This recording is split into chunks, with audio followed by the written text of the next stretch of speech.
Monica POV. Na-flat ang gulong ng sasakyan niya sa may arko.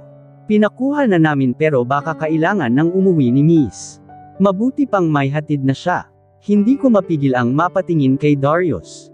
Hindi pa rin ako makapaniwala na nasa harapan ko nga siya. He looks devilishly handsome. It never once changed. Kahit hindi na kayo mag-abala. I can't wait, sabi ko na wala na sa sarili.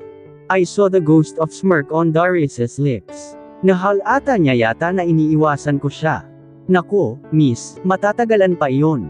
Baka masayang ang oras mo sa paghihintay, ikaw rin, sabi ni Aldrin habang kumukuha ng tubig. Sige, magpapasundo na lang ako sa driver ko, sagot ko sabay labas sa phone ko. Ramdam ko ang pag-iinit ng mukha ko sa kahihiyan, na hindi ko maintindihan. At talagang tuwing minamalas ako ay si Darius pa ang nakikita ko. Kung gusto mo ay ako na ang maghatid sa iyo, offer ni Aldrin sabay tawa. Ako na. Alam ko kung saan siya nakatira, biglang sabi ni Darius sa isang seryosong boses. Natahimik naman sina Aldrin bago nag-ingay muli. Kilala mo siya, Kuya Darius? Parang batang tanong nito na namangha sabay lingon sa kin. Sino ba tatay mo? Baka kilala ko, si Agaton Timon. Bago ko pa matapos ay nasamid, na iyong lalaki sa gulat. Napaubo-ubo ito, si Don Agaton. Sabi naman sa iyo, Aldrin, sana binawasan mo ang katarantaduhan mo. Nakakahiya ka talaga, sabay batok sa kanya noong nagmamaneho kanina. Ilang minuto lang at dumating na ang sasakyan ko, na pinakuha nila. Titingnan ko kung anong nasira. Baka maayos agad, sabi ni Darius. Nagpaalam na ang iba pati na rin si Aldrin, dahil ibababa pa raw ang mga supply, at mga equipments na dala nila kanina sa owner jeep. Nang kaming dalawa na lang ang naiwan sa isang parte ng Collier, ay mas lalong hindi ako makapagsalita. I can't even say hi to him properly. Are you always here? Tanong ko kay Darius, habang tinitingnan niya ang nangyari sa sasakyan ko, para lamang hindi maging awkward sa pagitan namin. I'd rather die than melt because of his presence. On free time. Whenever I'm bored, sagot ni Darius. Nasaan ang bodyguard mo? Isn't he supposed to drive for you? Tumikim ako. I told him to take a day off. Hindi si Darius sumagot. Hindi ko maiwasang mapatingin at magtagal ang titig sa kanya, lalo na sa tuwing galaw niya ay tumutunog din ang dogtag necklace niya, na mas nagbigay ng dating sa kanya. Really? Then you should have asked someone else to drive for you, Monica. Hindi ka dapat mag-isa. Hindi ko na yun sinagot. Tumikim na lamang ako. Do you own these? Tanong ko sabay lingon sa buong Collier. Hindi. Tumutulong lang. It's a hobby, matama ni Darius na sagot. Tumango ako ulit. I know. Darius Escudero, actually does motorsport. Bukod sa horse riding, mahilig din si Darius sa mga sasakyan. Hindi katakataka na pati sa pagmamekaniko ay alam niya rin. He owns different cars and he knows how to race. Yun ang pinakakilalang hobby ng mga magpipinsang Escudero, car racing. They actually own different sports car and race tracks. Kahit kailan ay hindi ko yata narinig na nagyabang si Darius, sa mga narating niya sa buhay, yung mga pagkakapanalo niya sa racing. Kung tutuusin ay pwede namang manatili na lang siya sa ibang bansa, at huwag nang bumalik dito. Kaya nga nagtataka ako na nandito siya ngayon. Mas magiging malaki ang pangalan niya roon. Pero nandito siya sa El Amadeo. I might start to think that his loyalty lies only in this place. Hindi lang flat ang gulong. May sira din, sabi ni Darius noong binuksan ang hood. Nagmamadali ka ba? Nilinggan niya ako. I bit my lip and looked around. Kapag sinabi kong nagmamadali ako, baka ihatid niya ako. Kapag sinabi kong hindi, di magtatagal itong pag-uusap namin. Yes, I have things to do, sagot ko. Ihahatid na lang kita kung ganoon. Ako na ang mag-aayos ng sasakyan mo. Ibabalik ko agad kapag tapos na. Aren't you busy? May iba pa namang nandito sa Collier. Okay lang kahit sila na. Darius chuckled. Tumingin siya sa akin, tingin na lagi niyang binibigay sa akin mula pa noon. Iyong tingin na parang gusto niyang guluhin ang buhok ko, at pisilin ang pisngi ko na parang bata. Like a little sister he never had. Ayos lang, Monica. Kaya ng oras ko. Tumango na lang ako at nagkibit balikat. Okay, then, sabi niya, so, are you going to give me a ride? Uuwi na ako, saad ko na unti-unting nakabawi sa kanyang presensya. Hindi ko naman itatanggi na naging ilag nga ako sa kanya nitong mga nagdaang araw. Ayaw ko siyang makita. Well, El Amadeo is a big province. Pero ang mundo ng mga Escudero at Pimentel, maliit lamang. Kahit siguro magkalayo pa ang aming lugar, hindi niyon mahahadlangan ang katotohanan, na kapag nakita ako ni na Tita Michelle at Tito Dante, I'll still end up close to their family, yung kahit tinatakbuhan mo na, hinahabol ka pa rin. Nilalayuan mo na, hinahatak ka pa rin pabalik. Yeah. Ipakuha mo na lang ito sa driver mo bukas. O ako na ang maghahatid sa inyo, malapit lang naman, sabi ni Darius at sinuot na ang kanyang t-shirt. Tumayo na rin ako. Ang totoo, wala naman akong masyadong gagawin, bukod doon sa pinag-uutos ko kay Adriano. But for some reason, I want to run away from him. Yung malayong malayo, yung hindi na magtatagpo pa ang mga landas namin. Anong sinabi ng ama mo tungkol sa nangyari? Tanong ni Darius, sa kalagitnaan ng paglalakad namin. Napaangat ang tingin ko kay Darius, nakuha agad ang kanyang tinutukoy, ang nangyari sa corn plantation. He asked me to stay away from trouble. At gusto pa akong padalhan ng dagdag na magbabantay. I'm 18. I can't go around with dad's men tailing me. That's so silly. Gusto niya pang gawa ng aksyon ang nangyari. Sabi ko ay hindi na kailangan, dahil ayaw ko rin ng gulo. Besides, the guy has run away. Binalingan niya ako ng tingin sa aking sinabi. Darius cleared his throat a bit, bago binalik ang medyo seryosong tingin sa daan. Maybe he's now sorry with what he did. Bukod pa roon, baka makaagaw pansin lang sa mga tao, kapag ginawa pa iyon ni Daddy, pagpapatuloy ko. Pasimpleng tumikim si Darius. He's in jail. Halos masamid naman ako at napaawang ang aking lobby. Trespassing siya, at iyong ginawa niya sa iyo, seryosong sabi ni Darius. It made me remember, of why they are looked up in this town. The Escudero. They are ruthless. They fight when it is needed. Walang nangangahas na tap-okan ang kanilang pamilya. O ang manggahas lamang na banggain ang kanilang pag-aari. Bumuntong hininga na lang ako, at hindi na nakapagsalita pa. Hanggang sa makapagpaalam na kami sa mga nasa Tollier. Ingat, miss. Bago lumubog ang araw, okay na itong kotse mo. Paalam ni Aldrin. Na binatukan ng kasama nito sabay tawanan. Napangiti naman ako at nagpaalam na rin sa kanila. Sakay na, marahang sabi ni Darius, noong pinagbuksan ako ng pinto ng kanyang pulang Jeep Wrangler. Nagtama ang paningin namin, and just like the first time. Like before, my heart never changed the way it beats for him. Sumakay na rin ako roon. I guess I have no choice now. Senaryo rin ni Darius ang pinto, at umikot na patungo sa driver's seat. Let's go. Darius asked, ang seatbelt mo, Monica, paalala niya na ikinakapako sa seatbelt. He still has that protective brother instinct, pagdating sa akin. Tahimik na lamang kami habang tinatahak niya na ang daan patungo sa mansyon. Hindi ko maiwasan ang pasulyap-sulyap na ginagawa kay Darius. I want to say something, but each time I try, kusang sumasara ang bibig ko at walang mahagilap ng salita. Are you going to say something? Tanong ni Darius bigla, kung kaya't halos damobel ang ragudan ng aking dibdib. Ano ba ang dapat kong sabihin? Of course, I have to say thank you. Pero bakit parang ang hirap-hirap? Salamat. I've been causing you inconvenience since I stepped foot here. Sabi ko, seryoso ang kanyang pagmamaneho. Kung hindi ako naging malapit kay Darius, at some point in my life, talagang iisipin kong masungit siya. That's not new, Monica. You know I'll always help you. I swallowed hard. Hindi na ako nakasagot. Bigla ay parang kay layo ng mansyon. So, how are you? You've been gone long? Marahang sinabi ni Darius, habang ang mga mata ko ay nakatuon sa labas ng kanyang sasakyan, pinagmamasdan ang mga lupaing nalalagpasan namin. You've changed. I almost can't recognize you. Napangiti si Darius, like he's proud, at the same time hurt. Ipinikit ko ang mga mata, at dinama ang hangin bago mahinang nagsalita. Kahit sino naman ay nagbabago, kapag lumilipas ang panahon, hindi ba? Ilang sekundong katahimikan ang namagitan sa amin. It took seconds before I heard Darius. May mga bagay na hindi kayang baguhin ng panahon, Monica. There are things that even time cannot conquer. Napamulat ako sa mga mata sa narinig. Sa pagdaan ng mga tanawin sa aking paningin, naramdaman ko ang pamilyar na kirot sa aking dibdib.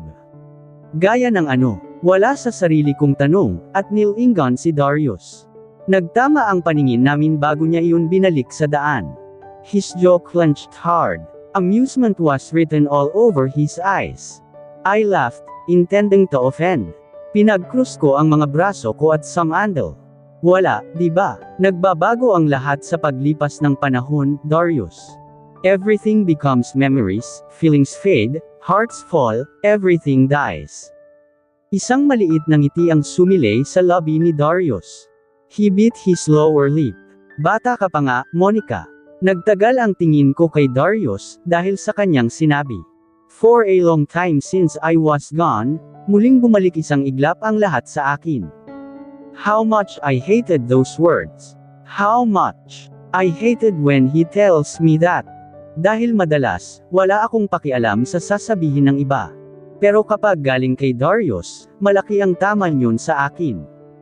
Nanunuot sa pagkatao ko, hindi mawala sa isipan gaano man katagal ang panahong lumipas. Don't you dare say that, Darius. Hindi na ako bata. I am not that Monica that you once knew anymore? Matigas kong sinabi, na nakaramdam ng iritasyon. I was 15 back then. Sa 3 taon na lumipas, nakalimutan ko na siya. Time has conquered my feelings for him. It died already. Ano ba, Monica? Bakit hanggang ngayon ay apektado ka pa rin kay Darius? Past is past. I was too young. Pwede kong ang idailan sa kanya, na hindi ko na naaalala ang nakaraan namin. Ang nakaraan ko pagdating sa kanya. Yeah, you're right. You've grown into a fine lady now. Hindi mo na ako tinatawag na kuya, you're no longer that fond of me anymore too, ha? Bumigat ang aking paghinga. Nag-init ang sulok ng mga mata ko, sa labis na iritasyong namuo sa aking dibdib. Monica, really? Napagtanto ko na kahit anong gawin ko, Darius Escudero will never see me the way I see him. Pumikit ako ng mariin. Hindi, nagkakamali lang ako. Naninibago lang ako na nagkita kami ulit, pagtapos ng lahat ng nangyari dito sa El Amadeo. Bago ako umalis. Bago kami nagtungo ni Daddy sa Maynila, noong mamatay si Mommy. Bago masira lahat, bago magbago lahat. I don't feel anything towards him now. I don't. I'm just overwhelmed. Baka maling desisyon talaga ito. Maybe I shouldn't have gave this scenario a chance. Dapat noon pa, tinanggihan ko na ang baliw na ideyang ito. Na bumalik dito. At ang sanggit mo na, dati ka nang masungit, pero doble na ngayon. You don't wear silly hair clips anymore.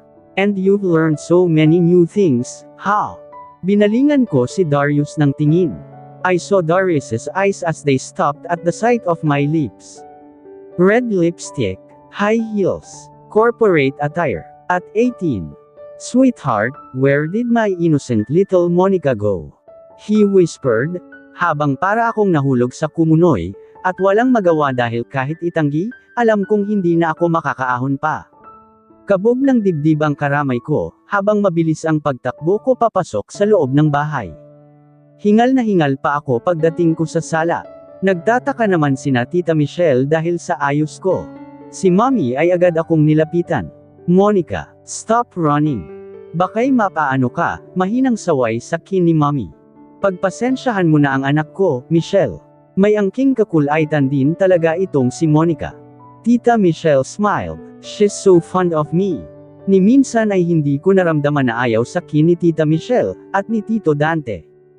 They treated me like a daughter. Ano ka ba, amiga? It's fine. Pwedeng-pwede si Monica dito sa mansyon. She can go wherever she wants, ani Tita Michelle. Pinasabi ko na nga sa lahat ng maids, na asikasuhin si Monica kapag nagtungo rito. Mommy smiled. Hinihingal pa rin ako sa aking pagtakbo.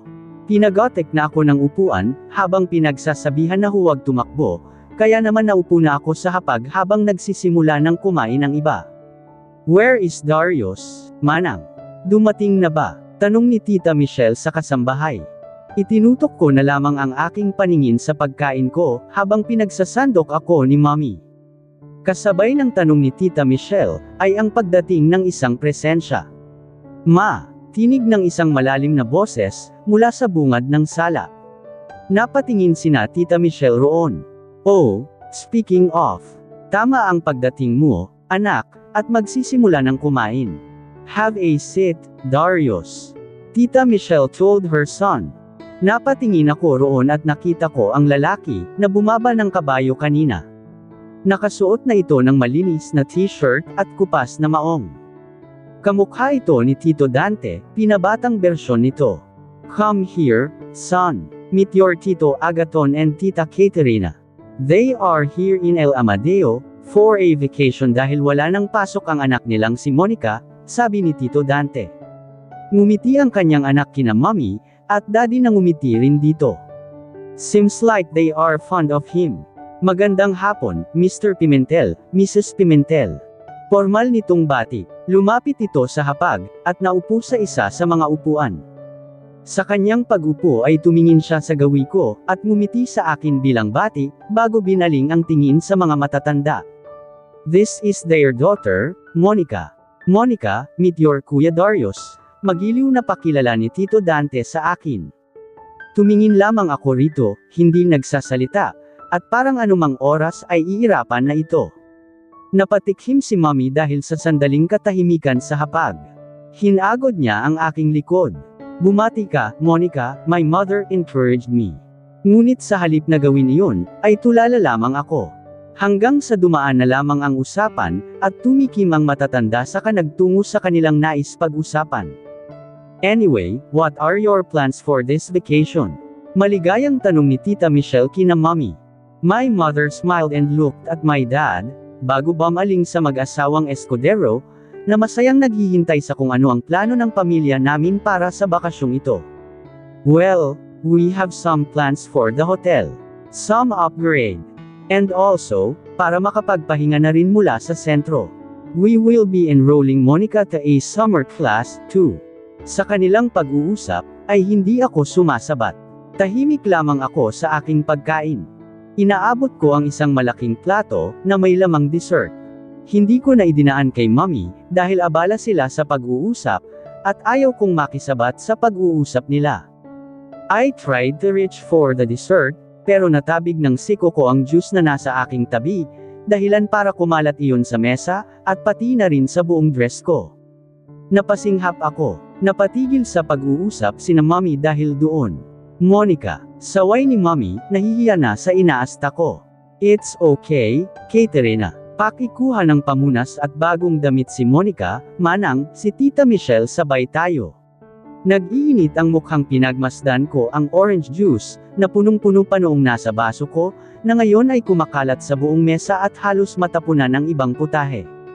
Oh, no. Ako na, Mama, biglang sabi ni Darius, at tumayo para lumapit sa gawi ko. Ang kulit mo, Monica, pagsasaway sa kin ni Mommy. Habang tinutulungan akong naliligo ngayon sa orange juice. Napasunod ang tingin ko kay Kuya Darius, na kinuha ang basahan para sa mesa, at pinunasan iyon, tinabi niya ang pinggan ko, at ang basong wala ng laman. Halika sa taas, magpalat ka ng damit, yakag ni Mommy, habang humihingi ng pasensya kina Tita Michelle na napapangiti lamang sa akin. Mommy, wala na akong juice, mahina kong sinabi kay Mommy, na napa-facepalm na lamang. Ikukuha kita. Napatingin ako kay Darius noong sinabi niya iyon. Nagpasalamat naman si Mommy at tinulungan na akong makaalis sa aking upuan, para makapagpalit ng damit. That summer, I enrolled into another taekwondo lesson. Ang sumunod na summer naman ay bumalik kami ulit sa El Amadeo. For that year, I took a ballet class. Ganoon ang routine. Life in Manila while I have classes. Sa tuwing bakasyon ay babalik kami sa El Amadeo. At laging may bago akong summer class. Saan ka magbabakasyon, Monica? Tanong ng kaklase ko noong summer, bago ang ikalawang taon ko sa high school. El Amadeo as usual. Boring nga, umiirap kong sinabi sa mga kaibigan. At nangalumbaba. Talaga, pangarap namin ang lugar na iyan. Parang Switzerland sa Pilipinas. Tila inggit na sabi ng mga kaibigan ko, na animoy nangangarap. Nako, boring kaya. Alam mo ba ang kausap ko lang doon, ay mga baka sa rancho ng kaibigan ni Daddy. At iyong mga grasshopper. Geez, kahit yung mga kaklase ko sa summer classes ay mga boring people. I sighed, rolling my eyes heavenward. Talaga ba? Wala ka bang crush man lang doon? Sabay tukso nila. Umiling-iling naman ako, at hinarap lamang ang aking libro, nagbabasa para sa topic namin sa math mamaya. Sino ang ika-crush ko roon, Aber? Kabayo sa rancho. Ngumuso ako habang ang kaklase kong si Jane, ay nilalaro ang hair clips sa aking buhok. Pinagtuunan ko na lamang ng pansin ang pag-aaral sa math. When I turned 14, nagbakasyon akong muli sa El Amadeo. Busy sina mommy at daddy sa pagpapatakbo sa hotel, lagi silang nasa labas, habang naiiwan ako sa mansyon namin, kasama ang mga kasambahay. Nagkakaroon lang din ng kasambahay ang mansyon, tuwing narito kami para sa bakasyon. For the rest of the year, caretaker na lamang ang mayroon. Iyon talaga ang routine ng pamilya namin. Anong balita, Monica? Have you found something interesting there? Tanong ng kaibigan ko habang nasa isa kaming group video call, at nasa swing ako sa hardin ng aming mansyon. I rolled my eyes. Wala akong masabi. Busy naman sina mommy roon sa hotel. Mag-isa lang ako rito sa mansyon palagi, at kausap ang mga kabayo sa kwadro. Walang bago at boring pa rin. Nakakaumay ang bundok at dagat. Hindi bale at mabilis lang din naman itong bakasyon, sabi ko na lamang, pero ang totoo, talagang uwing-uwi na ako sa Maynila. Kawawa ka naman, Monica. Anyway, we're here in New York. Hi, nako, huwag kang madrama, Monica. Ako nga ay nabubulok na rito sa bahay sa Maynila. I'd switch place with you, girl. At nariyan naman ang magpipinsang Escudero, ha? Hindi ka ba na-entertain sa kanila? They are always in social media. At talagang gwapo sila. Wala ka bang tipo sa kanila? Tanong ni Jane sa kabilang linya.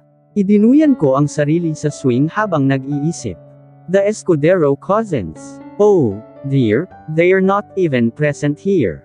Hindi sila magkakasabay pumupunta rito. I think the last time I saw them all together, was when I first had a vacation here. Saad ko, iniisip ang unang beses na nandito kami sa El Amadeo. Kakakita ko lang ng pictures nila. Geez, ang gwapo-gwapo ni Caleb Escudero. Puri ni Jane na sinundan na ng kanilang paghingi ng pabor sa akin, na baka posibleng makausap man lang nila ang mga Escudero. Sikat sila, parang grupong tinitilian. Even girls my age will always constantly talk about them. To think na ang magpipinsang Escudero na ito, ay hindi na namin kasing edad. My friends are constantly bugging me, too. Nagpapakwento palagi kung may nalalaman ako, tungkol sa mga magpipinsan, because we live in the same hometown. Nagpaalam na rin ako sa mga kaibigan, at tinapos na ang tawag. Tumayo na ako sa swing at pumasok sa loob ng bahay. Naisip ko na magtungo na lamang sa dagat, at maligo kaysa magmukmak sa sobrang boring. Sa mga Escudero lang po. Baka mangingisda si Lolo Checo, sasama ako patungo sa dagat, sabi ko sa kasambahay habang may dalang damit galing sa kwarto ko, at palabas na ngayon sa sala. Nagdala ako ng pamalit na damit, isang tuwalya, at sunscreen. Sige, Monica, huwag kang magtatagal, sabi ng kasambahay na sanay na sa lagi kong ginagawa. Tumango ako at nagpasalamat. Malapit lang ang mansyon ng mga Escudero sa mansyon ng mga Pimentel. Ilang minutong lakaran, madadaanan ko ang kanilang complantation. Malapit na roon ang kanilang mansyon. Lolo Checo. Tawag ko habang binubuksan ang gate ng mga Escudero. Ang kanilang bahay ay, di hamak na mas malaki, kaysa sa pag-aari ng mga Pimentel. Narinig ko kina mommy na talagang mayaman itong mga Escudero. Pagmamay-ari daw nila ang malaking planta ng wine rito sa El Amadeo. Silang kabayo lamang ang kasya sa kwadre namin, pero itong sa kanila ay masyadong malaki. Malawak din ang lupa. Pwedeng magpatakbo ng kabayo. Nilakad ko ang gate patungo sa main door ng bahay. Hinahanap ko si Lolo Checo, isa sa mga trabahador ng mga Escudero, na parang lolo ko na rin. Nakita ko si Lolo Checo malapit sa kwadra, kasama ang ibang mga tauhan na pinapaliguan ang mga kabayo. "Oh, Monica, ikaw pala. Lolo, pupunta po ba kayo sa dagat? May kikisabay po sana ako," sabi ko nang makalapit. "Sige ba, saktong-sakto, hiha, at kailangan ng kumustahin ang mga huling isda, at magluluto pa ang Lola Sonyang mo," sabi ni Lolo Checo. Lumawak naman ang ngiti ko at nagdiwang. Kung hindi kasi magtutungo sa dagat si Lolo Checo, wala akong masasabayan, para marating iyon. "Sige po, Lo," sabi ko at nilingan ang buong bahay ng mga Escudero. Tahimik ito, siguro ay nasa business trip sina Tito Dante at Tita Michelle. Ang nag-iisang anak nila ay wala rin siguro dito. "Tatapusin lang namin ito, hiha, gagamitin kasi ito mamaya," sabi ni Lolo Checo, habang pinapaliguan ang kabayo. "Ayos lang po. Sa loob po muna ako," sabi ko para hindi na rin makagulo. Nagtungo na ako sa loob ng bahay ng mga Escudero, para kumuha ng tubig at nauuhaw ako sa paglalakad. Hindi ko matagpuan ang kanilang mga kasambahay, kaya naman dumiretso na lang ako sa kusina. Kumuha ako ng tubig mula sa refrigerator, at nagsalin sa isang baso. Habang iniinom ko iyon, ay nakarinig ako ng tila kaluskos mula sa gilid ng bahay, iyong daan patungo sa hardin ng mga Escudero. Hindi ko muna iyon pinansin, pero nang may mahihinang boses akong narinig, agad na akong kinabahan. "May multo ba?" ang sabi ni Mommy, ay matagal nang nakatirik ang mansyon ng mga Escudero. Ilang henerasyon na raw ang dumaan sa bahay na ito. Sa halip na tumakbo papalayo, ay mas nakuryoso ako. May narinig kasi akong boses. Parang babae. "White Lady. Darius. Hala, White Lady na may gusto kay Kuya Darius." Napaangat ang kilay ko at sa di malamang dahilan, ay agad akong nairita. Nagtungo ako sa pinanggagalingan yun, at halos mamilog ang mga mata ko sa nasaksihan. Kulang na lang ay madulas ako, sa dalawang baitang na hagdan patungo sa lupa. Isang babae, nakayakap sa batok ni Darius Escudero. Nakatalikod sa gawi ko ang babae, nakatagilid ang kanyang ulo. Sa baba pa, Darius, bulong ng babae. Napanganga ako noong mapagtanto ang kanilang ginagawa. Nahulog ang hawak kong baso. Nabasag iyon. Napatili yung babae sa gulat, at napatigil silang dalawa. Namimalag ang mga mata ko noong nag-angat ng tingin, si Darius Escudero sa aking direksyon. Nagulat din siya noong nakita ako sa aking kinatatayuan, habang ang babae ay parang uusok na sa iritasyon, habang nakatingin din sa akin. Hindi na ako nakapagsalita. Tumalikod ako. For the time, I ran. Like what I always do, I ran back to their kitchen. At dito na po nagtatapos ang ika-5 kabanata ng ating kwento. At sanay muli niyo po akong samahan sa mga susunod pang kabanata. Maraming salamat po. Ingat po tayong lahat.